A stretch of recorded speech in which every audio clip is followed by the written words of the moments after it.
E aí, galera, beleza? Eu tava apostando aí que a banca ia colocar alguma questão envolvendo gráficos e porcentagem, porque eles abordaram bastante isso na última prova, a prova de 2013 que eu resolvi anteriormente, a maioria das questões. Mas eles colocaram apenas a parte de porcentagem. A prova não abrangeu gráficos, né? Conforme a edição anterior. Mas de qualquer forma, vamos resolver essa questão aqui de porcentagem, de reduções e acréscimos sucessivos, que é a questão de número 57.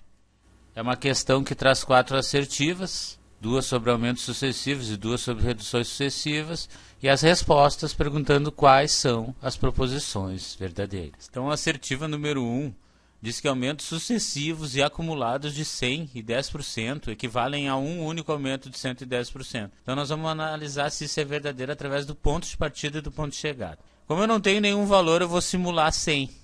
Fica bem fácil quando eu trabalho com o valor 100, ainda mais que eu estou trabalhando só com percentual, por cento, 100%, 10%. Então vamos fazer de conta que a gente tinha 100 reais. E esses 100 reais sofreu um acréscimo de 100%. 100% é a mesma coisa que dobrar. Qualquer coisa que sofreu um acréscimo de 100% vira o dobro. Vai dar 200. Então agora que a gente já aplicou o primeiro acréscimo aqui da questão, a gente vai aplicar o segundo acréscimo. Só que a questão está nos dizendo que são sucessivos, ou seja, um depois do outro. Então, no segundo momento da questão, o meu referencial passa a ser 200. 200 mais 10%. Tem um acréscimo de 10%. E 10% de 200 é bem fácil de calcular. Ó. É só eu pegar 200 e multiplicar por 10 sobre 100. Eu vou saber quanto é que é 10% de 200. É 20, tá? Só corto e corto aqui, vai dar 20. Ó. Fica esse valor aqui. E 200 mais 20 é 220. E se eu tinha, no primeiro momento, 100, e no final eu fiquei com 220, meu ponto de chegada foi 220, meu ponto de partida foi 100, eu obtive um aumento de 120%. Porque eu parti... Por que eu estou dizendo que é 120%? Porque o meu ponto de partida foi 100. Então essa assertiva é falsa. E a partir disso, eu posso riscar todas as alternativas que dão a assertiva 1 como verdadeira. E é exatamente o que traz a assertiva 2, ó.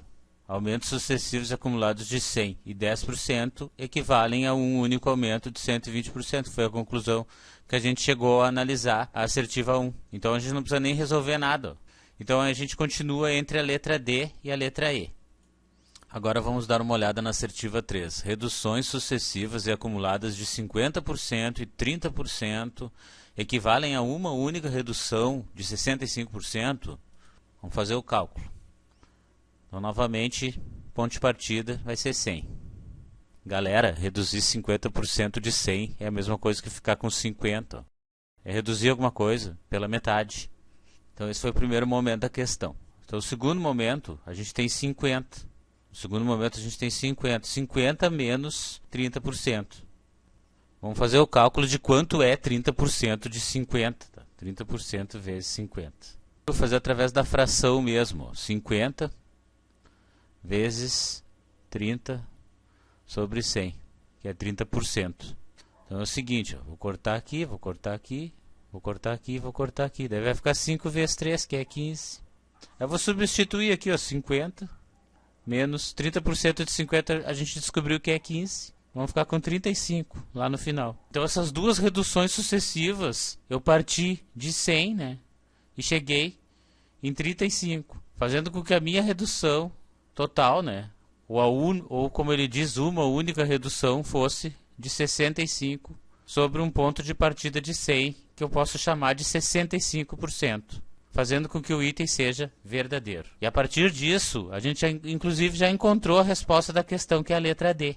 A assertiva 4 a gente nem vai precisar resolver, porque ela traz a mesma assertiva, só que dizendo que a redução equivale a 80%. Porque ela leva o candidato simplesmente somar 50 mais 30, mas a gente já viu na prática que são reduções sucessivas, uma após a outra, né? Com 2 referenciais, o primeiro referencial era 100. A gente já conseguiu comprovar que essas duas reduções não equivalem a uma única redução de 80%, e sim a uma única redução de 65%, fazendo com que a assertiva de número 4 seja falsa. Então a gente pode também riscar a letra E, comprovando efetivamente que a resposta correta é a letra D. Galera, Se de alguma forma esse vídeo ajudou você, dá um like, comenta, compartilha e se inscreva no canal, porque a sua participação é a base desse projeto. Valeu!